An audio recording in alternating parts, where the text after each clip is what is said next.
On the way back from Lewis's funeral, my mom told me to start packing. She waited until the day before we left to tell Edie. I'm not sure if she wanted to make it easier or harder.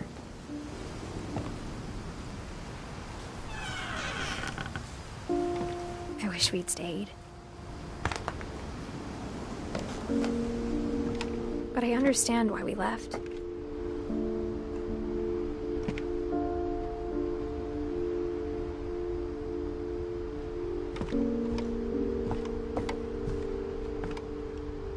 My mom ended up leaving everything behind.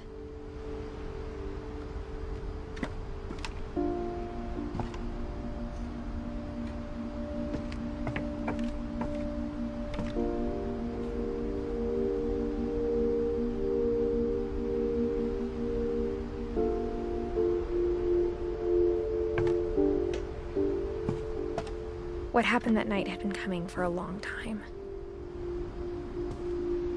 Maybe it should have come sooner.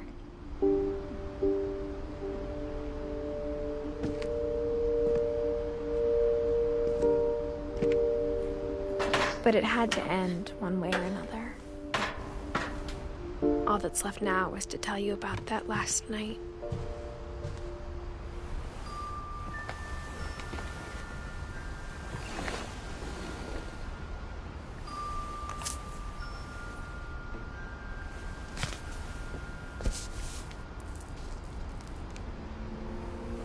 That whole last day, Edie just watched us pack and didn't say a word. Until supper, when she raised her glass and said, "To our final night together, and all our final nights apart." Grandma, you know what I said about alcohol. Some of your medications are very Edith, specific. I left a present for you in the hallway. Why don't you go open it? The grown-ups have to argue now. I'm sorry. You're right. We're all leaving tomorrow. Let's just enjoy our I'm last... not leaving. Edith, you're excused.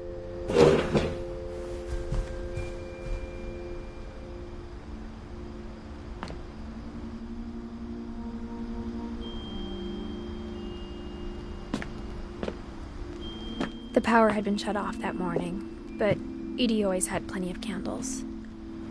When my mom sealed the library, I don't think she knew about the other entrance. Or that Edie had a key to it.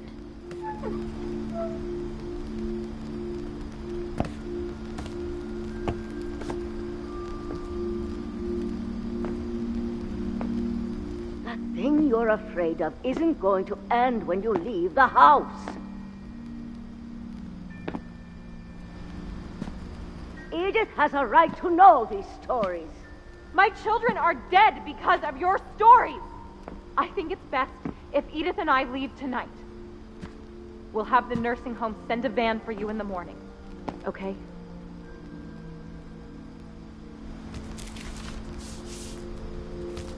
Dear Edith, there's so many stories I wish I could tell you, but there's only time for one.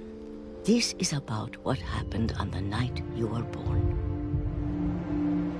That night, the tide went way, way out. It was the first and last time I ever saw the old house aground. There'd been an earthquake out in the middle of the ocean.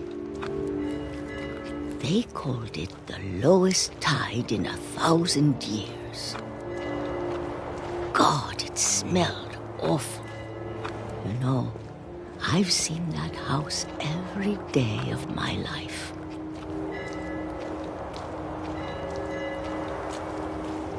But I never thought I'd go back to it.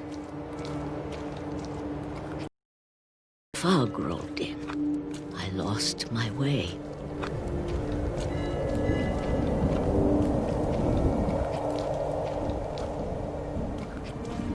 I got turned around.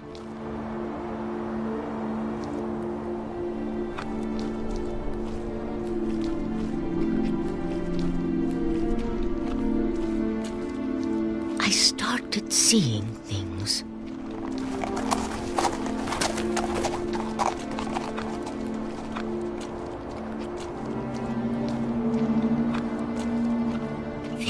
forgotten had ever existed.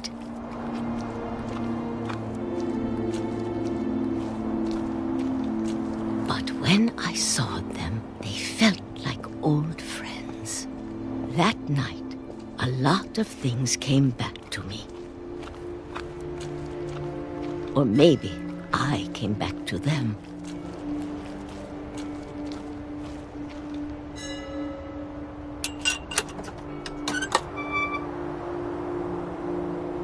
Things I can't explain, but that I need you to try and... Edith, what are you doing in here? It's mine. Edith! Mom, you're gonna rip it! Let go! I kicked and screamed, but Mom dragged me to the car. I never saw Great-Grandma Edie again. The next morning, the van came to pick her up, but she was already gone. After that, we moved around a lot.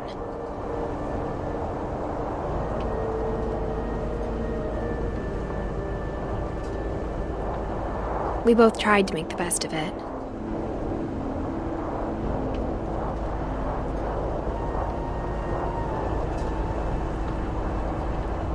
A few years went by.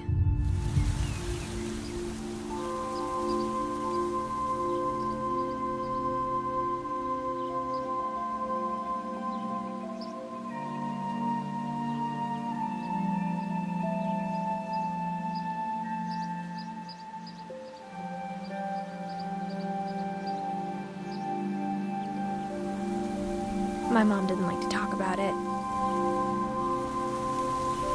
but she started getting sick a lot. The rest happened pretty quickly.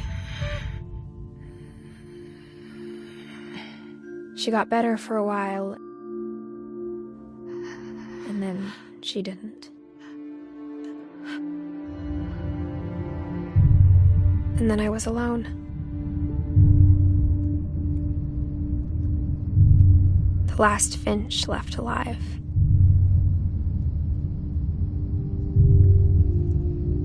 Until I found out about you. I'm still not sure what to tell you about all this. If we lived forever, maybe we'd have time to understand things. But as it is, I think the best we can do is try to open our eyes. And appreciate how strange and brief all of this is. This journal was supposed to be for you. But now I hope you'll never see it.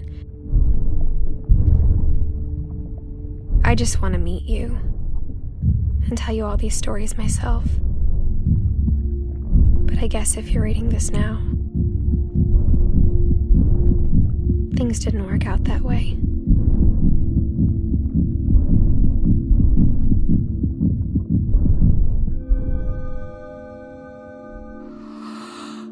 This is where your story begins. I'm sorry I won't be there to see it. It's a lot to ask, but I don't want you to be sad that I'm gone. I want you to be amazed that any of us ever had a chance to be here at all. Good luck.